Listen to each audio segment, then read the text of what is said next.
What is up, you guys? Welcome back to my channel. If you're new here, hi, I'm Kai, and I do all types of videos, lifestyle, and especially Disney. So for this video, I wanted to talk about Magic Key here at Disneyland. It's a whole new pass system that was introduced back in 2021, I believe. So it's been a few years with it, and I just wanted to talk about my experience with it, how I'm doing so far, and all of that information. So yeah, I don't want to make this too long. Let's get into it. So Disneyland launched Magic Key back in August 2021. Basically, when 2020 happened and everything shut down, they kind of shut down their previous pass system and just refunded everyone. So Magic Key was like all brand new. Everyone had to re-sign up and all of that stuff. Something that I will say right now as a disclaimer, Disneyland is expensive. Like, that is not a secret. Disneyland is really expensive. There's no way around that. I guess my controversial take is that I understand the reservation system, and here's why. I feel like Disneyland was gonna do this anyway because even before 2020 they had already introduced the Flex Pass in their old pass system, and the Flex Pass was literally what we see now. It's a reservation type pass, and it was actually more affordable. It was seen as a more affordable option because although you had more days available, you had to reserve them, and sometimes they were like all taken, you know? So I actually had Flex and I actually had pretty good experiences on it. I'm actually really mad at myself because I had done a video on it explaining it, and I think I deleted it because I am dumb. And I wish I had like all the information I had shared about Flex, because I feel like that would have helped a lot for like Magic Key and stuff. But yeah, basically I think Disneyland was already gonna try to do this reservation like system anyway, because a lot of people think it's like just because of 2020 obviously we had to do a lot of reservations, but I feel like Disneyland was gonna do this anyway. Disneyland gets packed, you guys. One of the perks of being a pass holder, especially if you're like around the area, is that you can go whenever. So I know a lot of people, like back when I was in college, that was like a big selling point, like we're by Disneyland, and everyone had a pass and everyone would go in the afternoons and night, which is great. I hate being like, I understand Disneyland, but I feel like I understand why they would do reservations, because one, Disneyland's a smaller park compared to Disney World, so I feel like they would need to know more who's gonna be on site, if that makes sense. Because again, there was so many pass holders. I think at one point there was like over 1 million pass holders. I'll look up the number because there was a specific number and it was like ridiculous at one point. I would understand Disneyland's hesitance of being, we're just gonna allow all of these people in. So yeah, I'm not saying that it's a right thing. I'm just saying I kind of understand where they're coming from. Again, this is just my theory. You know, I could be wrong, but I think they were just planning on that. They want to know who's RSVPing, you know, in that sense, especially because I feel like they'd rather have one-day guests here because they will spend more money on souvenirs and all of that stuff because, you know, money, while pass holders kind of just go chill and then like go home, you know. So I just wanted to say that before I get into the video. There used to be a Flex Pass that has a reservation. It was already a thing. So yeah, that's kind of what I wanted to say. But yeah, let's get into this. So basically with Magic Key, it's a whole little process. You basically obviously get your pass, and then basically you go on the website. This will be in one of my cons. You really can't use the app to make a reservation. You have to still, it will still take you to a website. So you go on the website, you choose the day you are going. Depending on the pass, it will either be blocked off or not. And you just choose the park you're starting in. If both parks are available, you can just pick the park you're going to first, and then you can park hop, like once it's like park hop time. You do that, you book your reservation, and that's it. You just head into the park and you scan in and everything's great. For any of the Magic Key passes, you have to obviously attend or you will get marked down. I think you get 3 chances and then you like are blocked from making any more new reservations for like a limited time. Until that time passes, then you can make more. So basically you have until 11:59 p.m. the day you made your reservation. So like, let's say I want to go Saturday, I have till 11:59 Friday to cancel it, if anything. Otherwise, I will get marked down. So that's something to remember. But yeah, other than that, that's basically it. You make a reservation and you go to the park. So right now there are 4 passes, which is the Inspire Key, Believe Key, Enchant Key, and Imagine Key. Inspire Key is the more expensive one. I do have this one solely because with my work schedule, I can only go Saturdays. At this point that I'm filming, I thankfully have made like enough trips that it kind of paid itself off, if that makes sense. Because yeah, it's pretty expensive. However, this one does include parking. I get 20% off Genie if I want to use Genie, 20% off merchandise, and 15% off dining. So it's a pretty good deal, you know, if I use it often. But that one has mainly the whole year available, which is really nice. Again, like if I want to go during like Christmas, all of these days are available. Then the one after that is the Believe Key. I'll include the website down below so you guys can check it out because they're available on and off. I don't know how Disney's really rolling it out. It's really random times. Sometimes they're available just for renewal. Sometimes they're not available at all. Sometimes they're available for everyone. So I'll include the website down below so you guys can check it out. But the Believe Key, it's the same thing. It does have 20% off Genie. It does have 10% off both merchandise and dining, and the first two do have unlimited photo downloads. However, from here on out, you don't have free parking. This one does give you 50% off. So that's Enchant Key. And again, you guys can go see the calendars for this, because obviously as it goes down, there's less days available, the more affordable it gets, sadly. But with Enchant, you get, again, also the Disney Genie Pass discount, and then you get 10% off both dining and merchandise and 25% off parking. And then the last one is the Magic Key, which is the most affordable one, but only available for SoCal residents. But that one, again, you have the Genie discount. It's also 10% off for dining and merch and 25% off parking. And this one you can also only hold 2 reservations at a time. With Inspire, the one that I have, you can hold 6 at a time. So that is also, again, something to note if you are planning a trip. I feel like a lot of people have issues with this system, because again, I feel like I'm gonna start with my pros first.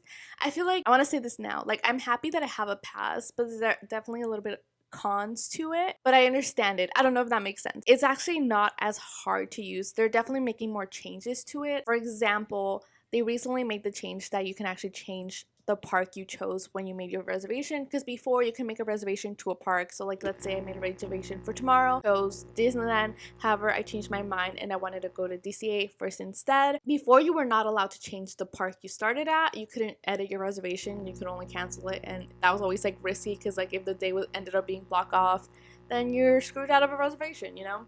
So thankfully now they changed it. So now you will be able to edit it and make sure that you can switch to park you want, which I think is really nice. The Inspire Key, obviously it's the most expensive one. However, most of the year is available with it, so that's really nice. The one after it does have like some summer dates available, but yeah, the lesser twos are completely blocked out for the summer. Something that I do like is that this does have parking. I don't believe the highest pass in the old system had parking. I feel like there used to be an add-on, how they kind of took that off. So I'm very grateful that it has parking now. It just makes it so much easier, so you don't have like that extra, especially because obviously parking costs way more now. So I'm really grateful for that. The one thing that everybody loved about the previous pass system was the fact that you can just show up whenever. If your pass was available, like open for that day, you can just show up and everything's great. However, with the reservation, all that changes, because you have to make a reservation.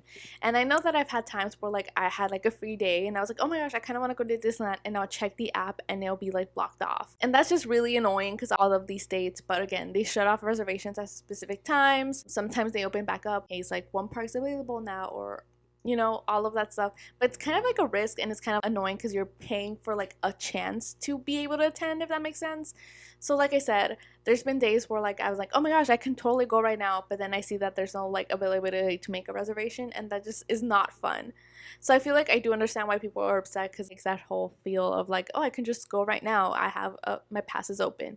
Like, your pass can be open, but reservations could be shut off, if that makes sense, and that is not cool. Something that I hate is the app. If you guys are pass holders, let me know if you guys don't like this, but I feel like I want them to fix the actual Disneyland app to be able to make reservations on the actual app, because you can go on the app and click the make reservations thing, and it'll still take you to your browser pop-up on the Disneyland website to make, and that's just like so annoying. Like, it's an extra added step, because then you have to re-sign in, do all of that on that site, when it could all just be available in the app. Like, come on, Disney, like, you can make this work, you know? So that's just something I always found super annoying. I don't know if this is a con or not. This is just an issue that I had when the payment. So I got my pass online. Both my sister and I got our passes online. We got it at the same time, but however, we did ours separately. She paid it on using her laptop. We each used a separate card, but we did it at the same time. And we went to Disneyland. Everything was fine. However, the next day, the pass wouldn't show up on my app, so I was kind of freaking out. So like, I reached out to them, and they were like, oh, it's because you didn't make a payment. And I was like, I literally just got this pass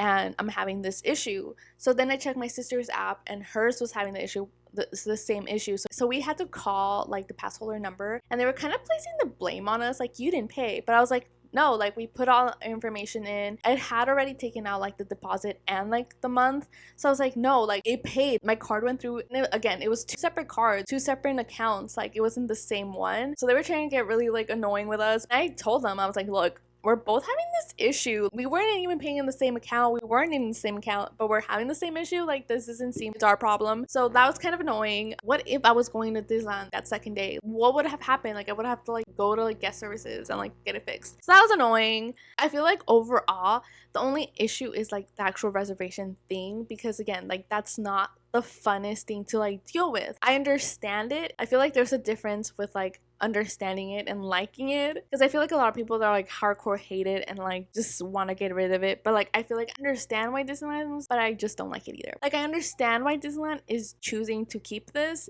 but at the same time that doesn't mean I like it. I'm like halfway with my pass at this point. I definitely want to get through the holidays and do stuff, but after that I am not sure if I will get my pass again. I feel like I've had tons of fun. I love going to Disney. Every time is a different like experience, but again, it definitely feels like you're paying for a chance to go to Disney, and that's just not that fun. I hate that feeling of, oh my gosh, I have a free day. I technically have the highest pass, which should allow me to go to this day, but since reservations are closed, like I can't. That's just not cool.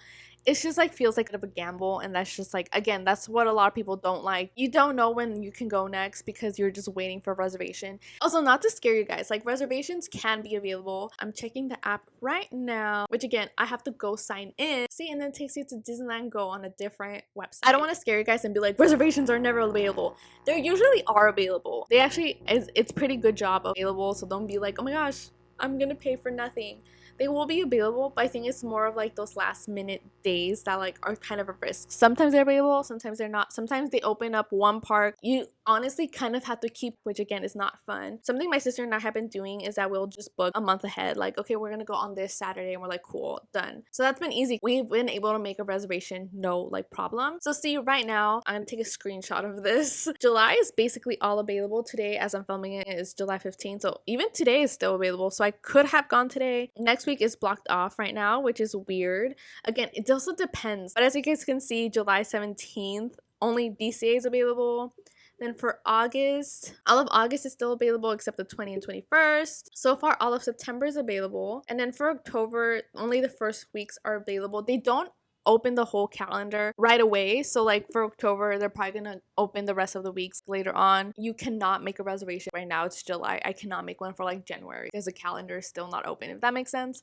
So again, it also sucks again because of like just have to always keep track of like checking it to make sure like, oh, they're finally opening, I'm gonna make a reservation. That is just another thing to be mindful of. I feel like I made it seem like there's never reservations available. There are some available. There's usually at least one park available. Worst scenario is like only like DC or something. So yeah, I feel like overall I don't hate the pass. I feel like so far I'm getting a lot of use out of it. Again, like I've already made enough trips that it paid itself off. I obviously love the parking. Like that's such a pro. It's only happened to me like at this point, like I've had my pass since March. It's July, and it's only had like 2 times that I for sure wasn't able to make a reservation because they were all blocked off. So like that's not too bad, but again, like it's up to you to be like, oh no, that's 1 time's too many, you know? So it's up to you. But overall, I think it's a pretty solid plan. Like I said, I don't know if I'll get it again, especially if they raise prices again. It's pretty expensive. That's kind of my thoughts on it so far. What do you guys think about the change? I feel like most people don't like it. However, there are people that like I know that have never had a pass and got Magic Key, and they just think it's like normal because obviously they've never had the other pass. They never had a pass before, so they had no idea about like the old one. So it's super interesting to see that. So let me know down below your thoughts. Any questions that you guys have that I can answer, let me know down below. I would love to answer all of that.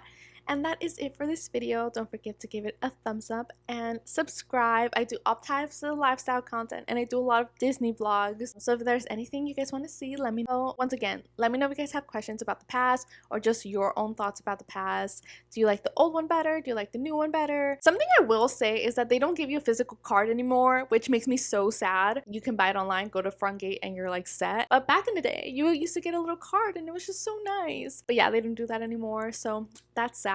That's my little side thought there. But yeah, let me know any questions down below and all of that stuff, and I hope you guys enjoyed this video. I'll see you guys in a different video. Bye.